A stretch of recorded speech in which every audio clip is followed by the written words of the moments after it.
Swedish retail giant IKEA is opening its first store in India on Thursday, in the erstwhile city of the Nizams, Hyderabad. The Swedish company is the world's biggest furniture retailer with an annual turnover of $47 billion.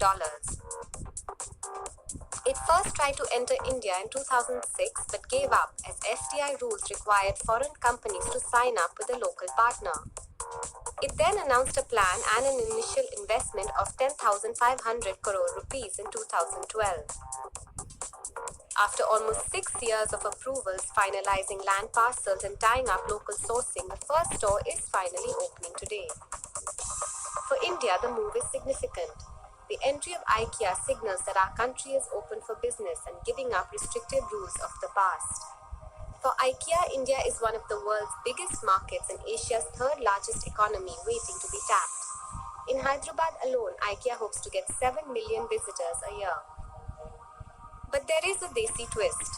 The do-it-yourself pioneer has hired 150 people and tied up with Urban Clap to help Indians assemble the furniture that buyers the world over do themselves.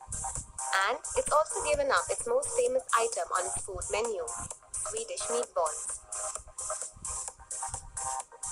A TOI online report.